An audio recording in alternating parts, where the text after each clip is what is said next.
This is Matt Rosen, and this is The Grit Mindset with me, your host, Matt Rosen. The mission of The Grit Mindset is to inspire and empower our listeners by delving deep into the journeys of those who have faced significant challenges and emerged stronger. Through authentic conversations, we uncover the mindsets, strategies, and lessons that have propelled these individuals to overcome adversity and achieve success. My aim is to provide actionable insights and real-world advice to help our listeners cultivate their own grit and navigate their personal and professional lives with confidence and resilience. Hello, everyone. Welcome to this week's episode of The Grit Mindset with Matt Rosen. I'm your host. With me today is a good friend of mine named Matt McGaughey. So we got two Matts on the show today. I've known Matt for over 16 years. He's a former neighbor, a good friend, partner in business, and also a former big chief of Oak Cliff Nation, for those listening that know what that is. So Matt, I want to welcome you to the Grit Mindset. Thanks for having me. Yeah, you were pinch hitting for a buddy of mine that'll be on in a few weeks. So literally last night, I was like, "Hey, I need you here this morning. Can you be there?" That's some grit. You had a long day, long week, and you're on the show. So I appreciate that. Well, I'm happy to be here. Well, tell us a little bit about yourself and your business, and then we'll kind of dive in a little deeper. So I started Spinakr Solutions in 2014. Yeah. Have grown that organization just through raising my hands and working with friends and a network of folks like I've known with you for so many years, and have now grown the organization from just a me raise my hand saying how can I help to a global organization with customers all around the world, with customers in Saudi Arabia and Australia and all over there. Hitting all the continents, and you're like a world traveler. So tell us just real quick, what Spinakr do? I know you got a software company as well.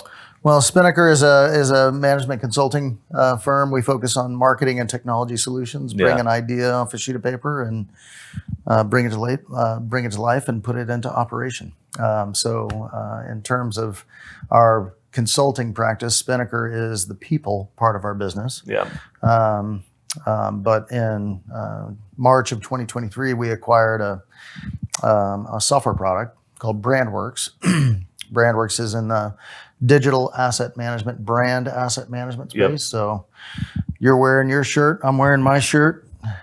That's just an embroidery, but that goes to TV commercials, to wall skins, to social media posts, to anywhere your brand shows up. How do you actually centralize and do a master data management strategy for that? And how do we actually put the people around to help companies manage one version of the truth of how they want them to be represented? Well, you've built a successful business. We'll talk about that more in a minute, but tell us about your early life. Like, what got you here wanting to be an entrepreneur and raise your hand and kind of kick things off? What got you on that path? Well, I was a Baylor boy and started as a finance major and realized that was not my strong suit. Yeah. So I moved into MIS. Yeah. And management of information systems and just being able to actually take technologies and do different things with it. But even that wasn't really my best personal skill. Yeah. I grew up as a middle child, and I took one as a professional middle child. What's that mean, being a professional middle child? I've heard you say that before. Marketing and technology teams typically don't really talk together. Yeah. It's the abstract mind versus the very methodical mind. So being able to sit in the middle and understand both sides of that is something that I believe our organization has taken really a pretty strategic place in being able to bring those two organizations together. Gotcha. So anything before Baylor kind of prepare you for the entrepreneurial journey growing up, early life? Well, I'd say my father. His arms were as big as our thighs. Yeah, I met him once. He was a thick guy. had a pretty strong influence in my life, but he was a chemistry professor at Texas Tech when I was born.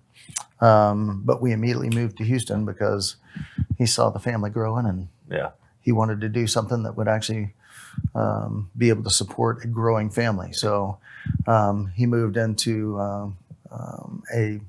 a business that was very technical, very scientific, but very sales oriented. So he had to actually use his talents to be able to actually go do something. So did he start his own thing, or did he go work for somebody? He went to work for a big corporate organization, but the science was chromatography, so Okay. the breaking down of particles. So you got an oil spill, you got medical, you got whatever. How do you get that little thing done? So Yeah. I was taught from an early age to look for the details Yeah. and look for signs or symptoms of how you can make a difference or make an impact. Yeah. I So- know he's an important guy in your life. Any lessons he kind of left with you as you reflect on as you built your business? Yeah, I mean, there were several cliche things that he would tell me, and just analogies he would use. Some were focused on personal relationships. Yeah. When we as executives have to actually lead or take people through Yeah. different conversations, he had this simple framework: situation, action, result. What's the situation you're in? What's the action you want to take? And what do you expect the result to be? Yeah. Call that ROI for the business that we're in. Yeah. But there was also a different one that was that's really stuck with me for a long time, and it's you got conversations that you have with people, and it's adult, child, adult, adolescent, child. Okay. So up here, the minute somebody goes down to adolescent, Yeah. the natural inclination is to have somebody come down to here and go adolescent. So you start bickering. Yeah. If you go to child, that's not productive for anybody. Yeah. So the more you can keep the conversation up at Yeah. the adult level, that's one of those things that really stuck with me and has influenced my just my entire persona on how I approach conversations with So you folks. try and stay out of hit and below the belt that adolescent or child level. I as mean, best come you on, can. is that productive for anybody? No, it's not. In the Yeah. consulting world, I mean, we have to stay professional and we have to stay Yeah. in that space. Yeah. So how did you pick consulting? I mean, you started as a finance major. I know you spent some time at some different big software companies, but what ultimately led you to consulting that we both? So my older brother started at Accenture, and I went and did an internship with a company he was with in Alexandria, Virginia. Okay. It was about the same time that I left Baylor when O.J. Simpson was running from the police. Oh, wow. And I drove all the way up to Alexandria, Virginia, and did an internship with an oil company up there called the Eastern Group. And that was after I had kind of chosen to move out of finance into technology. Okay.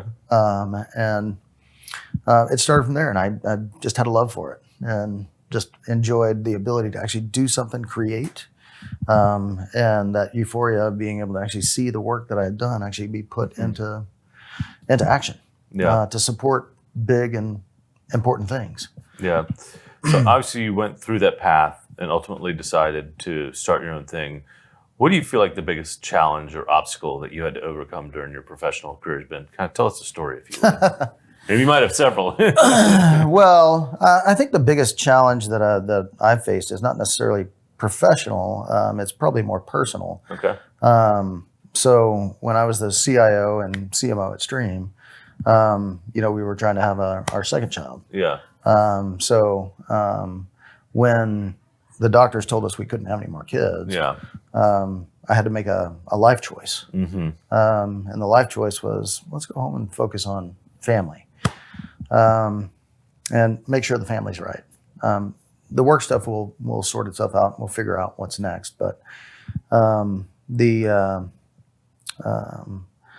the choice I had to make was go home, Mm-hmm. go focus on family. Yeah. And you got to be my neighbor. Yeah. So That's great.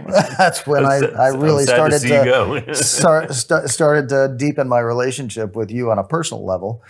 But on a personal level for me, it was, let me invest in my family. Let me make sure the family's right before I move forward into doing something else. Do you feel like you were more focused on work before going through that experience? Well, so at Stream, we had founded a couple of different companies prior to me leaving that position, and we just got showcased on Channel 8 News. with Melissa's business of Enduralife. Yeah. And I put my desk next to hers, and it took me 2 weeks to realize I love my marriage more than my aspirations of being the CEO of a health and wellness company. Yeah. So I started raising my hand and saying, what else can I do? Started my venture through Spinakr as a result of realizing that my personal life is probably more just as important as my professional life. So is the original plan to run Melissa's business? Because maybe tell us about your wife and her own entrepreneurial journey. So she was a top salesperson for a software company that focused on the promotional merchandise industry. Yeah. So there's more than 1 million things you can put your logo on. But she ended up, we wanted to start a family. Yeah. So we negotiated with her organization to allow her to become one of her own customers. Okay. So we started that company back in 2008. And that's just on the marketing side of the house, anything you can put your logo on. Yep. Anything branded. Yeah. Remember those birds that you ordered? Oh, yes, the birds. Of the company that shall not be mentioned, which made some really nice fluffy birds that we handed out at conferences with our logo on it. Yes, but it's amazing what people want to be able to do, how their brand resonates with their customers. So from a marketing perspective, it's the brand in use. And that created a lot of relationships with a lot of different folks. But Melissa's kind of fell out of love with that marketing side. Yeah. And we started Enduralife, fitness and nutrition. Yeah. So she's got her master's in sports nutrition. She's got probably more letters behind her name than I could even reference. Just in terms of just kind of her focus and what she's really done, she's moved in towards that health and wellness space. Yeah. So I took that marketing focus and then used that to be able to actually establish a baseline for our Spinakr business. Okay. To work in that marketing agency space. Yeah.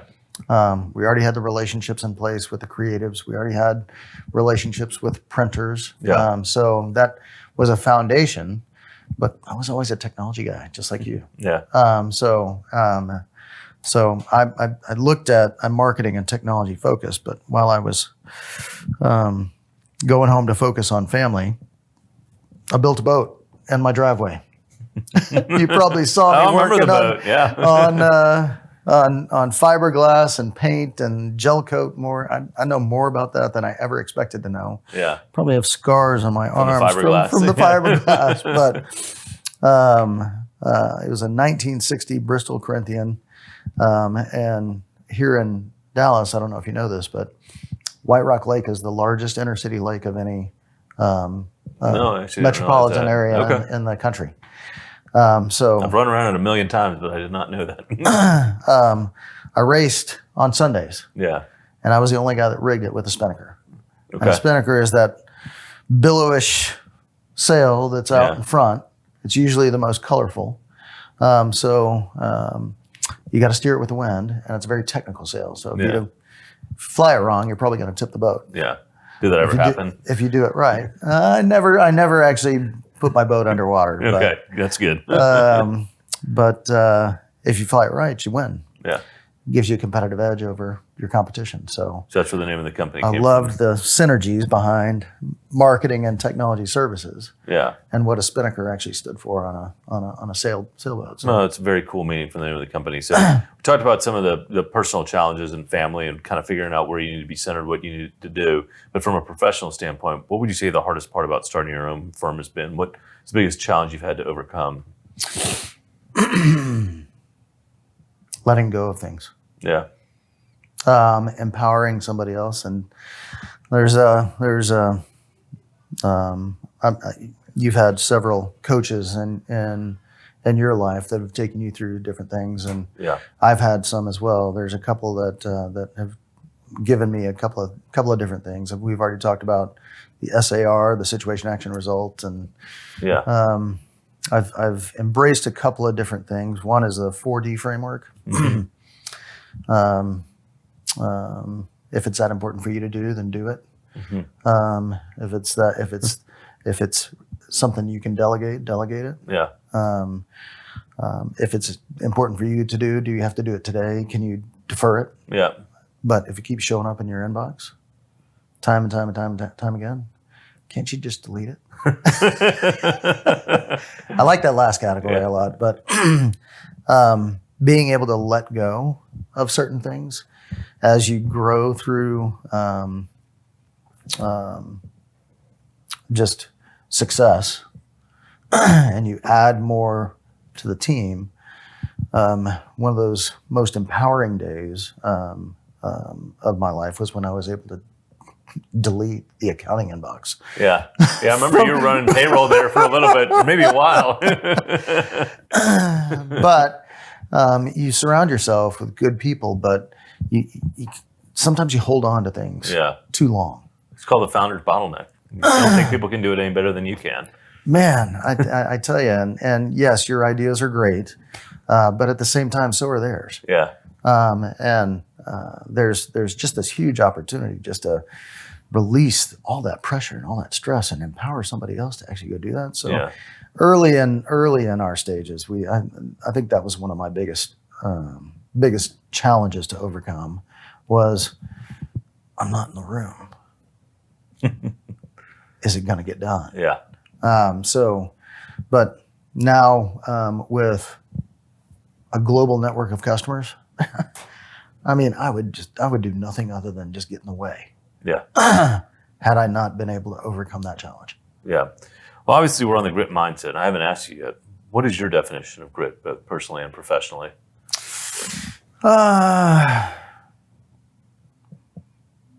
Personally, I don't think there's anybody that can outwork me, but I think sometimes you got to be able to give yourself grace. So grit is doing things for the right mindset in the right time in the right place, but being committed to a cause. Yeah. And making sure you understand what that cause is. Yeah. Listen first. What's the objective? I'm a fly fisherman. Yep. I like to sight cast. I don't like to just go troll. So you know exactly what you're looking for those that don't know what sight casting is. Yeah. So go see something, go after it, go achieve the objective. Yeah. Hit a target. And the determination to actually go do it and do it in the right way with technique and form and grace and bring people with you. Sometimes you got to train them up. So how do you instill that sense of grit with them? Because obviously you said you had trouble letting go. So you obviously had to trust them to empower them. So how did you cultivate that mindset within them, within your team? Surround yourself with people that you trust and relationships. Yeah. A lot of the team that I brought on, I've worked with for 20 plus years. Yeah. And some of the new ones have come from relationships. Yeah. I like to say trust is earned. It's not granted. Yeah. So you can't just go grow for the sake of growth. You got to grow with intent, and instilling some of those cultural values of what's important. I think you at Aleda, I mean, you guys say culture is king. We say personal comes first. Yeah. And that commitment to being able to actually care for the team or the people that you have and train them into that approach, because as soon as it gets out of whack, it's going to take you off course. Yeah, no, we got a pretty simple mantra. It's family first, clients are king, take great care of our people, because I find you do those things, the rest takes care of itself. And you're obviously a big believer of people and culture. Anything special that you do to grow and improve the culture of your two companies? So we actually just went through and actually I'm going to give you props because you introduced me to the EOS model. Yeah. So we've followed a lot of the things around creating core values and culture elements that we can reiterate through the entire organization. And we just actually went through an organization or a process of combining our global cultural values, which is tough. Yeah. Because we've got people in Argentina. Yeah. We've got people in India. We've got people in the UK. We've got people in Belarus. We've got people in the US. We've got people in all over the place. So not everybody has the same values, so to speak, but the same intent, integrity. Do what you say you're going to do. Community. So some of those things are. We've even implemented a volunteer time off policy. To allow people to actually go invest in things that are important to them. If you're not happy at home, you're not happy at work. Right. So that ability to really just take care of the people is something I believe is vital to our success. If all I'm doing is saying, hey, go get your ass to work. You can do that. That'll only go so far. That's only going to go so far. So I mean. So understanding who the person is, because it won't work without the people. Yeah. What's been the hardest part about becoming a global company? What are the biggest learning experience and challenges you've had to face? I know it might have been, but I'd love to hear it from you. Well, making faster decisions. Yeah. And the pace at which you make those decisions as a CEO and as a leader, it's your job to do some of these things. But that change management, that communication, I've always been told, you may not care what your title is, but they do. Absolutely, that's true. So in terms of some of those challenges, making sure that we run at an appropriate pace to bring everybody with us for what's most important. Our COO likes to say the most important thing is the most important thing. And if we can help people focus on whatever that most important thing is, bring them all together, and let's just communicate. Our CFO is a little bit more pragmatic, and she's like, the money says you should do it right now, and let's get it done. But sometimes you gotta wait on the people, and you gotta invest in the people. So that's been some of those challenges. Some of the other challenges are on a global basis have been some of the policies that are changing. AI and content creation is at an all-time high. So BrandWorks being a brand and digital asset management platform, how are people implementing some of those processes? How are our organizations helping customers to actually be successful with embracing some of the new changes that are happening in technology today and being compliant and staying in, protecting them from themselves, right? I suppose. But bringing those things to the forefront and prioritizing all the requests that are coming in from all over the world for people that want things, and then saying, here's what we got to focus on first. Yeah, it's easy to get distracted or bright shiny object or trying to make everyone happy. It's difficult. It's so easy to go focus on a shiny object, but if it means nothing to the rest of the portfolio, then why? It takes a true leader to be like, yeah, that's interesting, but we're going to stay focused on this mission and these values. If it doesn't align, yeah, that's great, but we're going to let it go. And then you got to hurt somebody's feelings because it was their beautiful idea. But at the same time, you got to be able to communicate, here's why. And it may not happen now, so maybe we defer that one for a little bit. Yeah, as a technologist, curious to ask, what are the challenges you see AI bringing to your business? People are embracing it at different speeds. In the space that we're living in. So on one side with the Spinakr business, we're doing custom technology development, just like many services organizations are. But on the BrandWorks side of the house, people rely on us for maintaining a pristine version of the truth that they can actually take to market. And with AI as such a huge driver of content generation now, the different standards and protocols that they haven't created them yet. They're unsure of exactly what risk the legal department says this, the marketing team says this, Yeah. the technology team is going, what do you want me to do? Yeah, everyone's just trying to figure it out. So everybody is playing, and it's kind of the Wild West right now. Yeah. So Fun time to be in consulting, or not fun, depending if you're keeping up with it or not. Yeah. So some of the challenges I'm seeing on a global basis are standardization of some of that stuff, and the ability to actually really empower the organizations to say, here's how we can help you, without them being fearful of making a decision. Yeah. No, totally seeing that as well. You talked about your dad being an important mentor. You talked about other mentors in your career. Just talk about the importance of mentorship in developing grit and becoming an entrepreneur. Best idea wins. Is a mentality, and being able to, like I said, have a listen first mentality. One of the books that we actually give out to our team is one called Getting Naked. I don't know if Lexiconian. So that talk a little bit about that and what that means to your whole culture. mentality of being able to actually just, instead of walk in with a methodology, walk in with an approach of what are you trying to actually create? What are you trying to do? And being able to assemble, not necessarily just your own team to come in and say, we're going to hit this nail on the head, but being able to be flexible into who do you have on your team? What skill sets do they have? How can we empower your organization? And then how do we build a blended team to be able to go accomplish whatever that target was? Gotcha. Yeah.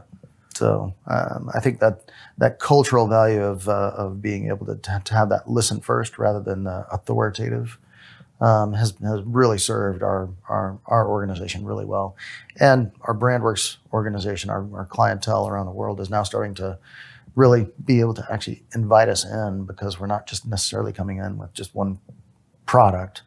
We're coming in with a set of solutions now. Yeah. So what are you excited about? What do you see as upcoming challenges for the next couple of years growth? The U.S. market is probably one of our largest growth opportunities. Competition's going to change. Technology is going to change. AI is going to be a disruptor. Absolutely.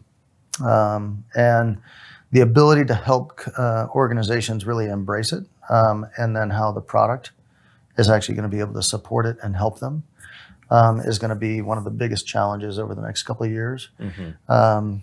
But I'm really focused a lot on that longevity of the client. Back in my early days with Oracle and SAP, we went through CRM, master data management strategies for the customer, product information management, so centralizing data management for large businesses. We're now in a state where master data management for the brand, and as highly as it's used across so many different platforms, that's going to be one of the largest challenges that organizations face. And that we're going to have to move and make sure that we have people surrounded by it. No, it's exciting times. Well, Matt, I've obviously learned something new about you, even though I've known you for 16 years. There's something you wanted me to ask, or something you wanted to share that we hadn't talked about yet? Well, where do you think this market's headed? What should I be thinking about? I think you're thinking about a lot of the right things. I think this is going to be challenging for those to stay ahead of AI. There's some people I know that are like, hey, this looks like 2001 all over again. It's about to crash. Others are like, this wave's not ending. I think it's somewhere in between. Yeah. So I think those that stay ahead and help people navigate what's real, what's not real, are going to be the ones that are going to win. But it's really interesting. Everyone's trying to figure this all out all at the same time with no rules or boundaries. It's a little bit wild, wild west. Reminds me a little bit of the internet days when I started in this entire consulting field. So it'll be interesting to see how it plays out. But those that continually learning, continue evolving, I think are going to be the ones that are the most successful. As we continue to invest in our teams, I love being able to have Aleda as a partner, and be able to actually continue to look at how we can go tackle some of these things together. Yeah, it's been fun working together. Even though we have firms that do similar things, we've found ways to work together over the years. And I know many of our relationships overlap, but at the same time, as they look at the integrity that we have between what we're trying to do for them, they know our intent is for the purpose of them doing business together. And that allows us, you and me, to scale together. Yeah, I think that's a key thing for the listeners as well. Matt and I do similar things and have competed for clients. We both have our own gritty stories of upbringing and coming through this. We've figured out ways to work together, realizing that this isn't a zero-sum game and that there's more when you play nice with others. I think that's really something that is going to be vital to the success of businesses in the future, because there's so much competition out there. Yeah, it really is. And the ability to have trusted networks where you can do what you say you're going to do and never surprise your boss are kind of two of my main rules in life. Yeah. Sometimes we work for our kids, sometimes we work for our clients. But, that ability to commit to what it is we're going to do and go support it. Sometimes I think of my kids as clients because they can both be highly irrational. Okay, I'm not going to disagree with that. But, I tell you what, though, those kids are growing up with some tools and things that talk about mentorship. Yeah. Right. Sometimes those kids are mentoring us. Yeah. They're using some things in school and classes and things of that nature that I'm like, maybe our team should listen to some of that too. Well, I can tell you, my daughter's my wife's first line technical support. I'm like level 2, only if she can't figure it out. I was called Tim. Well. Anyway, we're running short on time here. So, any closing thoughts you'd like to share with our audience on grit before we sign off for today? I would say, from a perspective of just grit, if you believe in something, if you've got a passion for something, stay focused, keep going, take it to the next level, engage others in the conversation, because it's not necessarily. I like to say this is a we thing and not a me thing. As leaders, we're supposed to inspire, bring hope, aspiration, and belief to a cause, and what that cause is may differ for every one of your listeners. But if you don't care, they don't care. And as soon as they see you lose your luster for a particular idea or something of that nature, then it's going to fizzle. But if you stick to it and have the grit to actually see it through, you'll learn something. You got to start with one idea. And as soon as that idea starts, listen to the data, listen to the information, listen to the feedback, and then alter course. Things are moving at such a fast pace right now that if you're not paying attention, you're going to let it pass you by. So I guess my closing is, don't give up. Yeah. It may not be what you expected it to be. Yeah. So alter course. Yeah. Change the direction. Listen to the wind and move with where the market's going to take you. Yeah, I think the ability to pivot, be flexible, know that the path you start down is not always the one you end up on is important. So, well, Matt, awesome having you on the show. Even though I've known you 16 years, I always learn something new about everybody that comes on. Thanks for coming on short notice. Enjoy our conversations, and glad we were able to do it live here on the Grit Mindset. For our listeners, hopefully Matt gave you some good things to take away and think about. And until our next episode next week, stay gritty.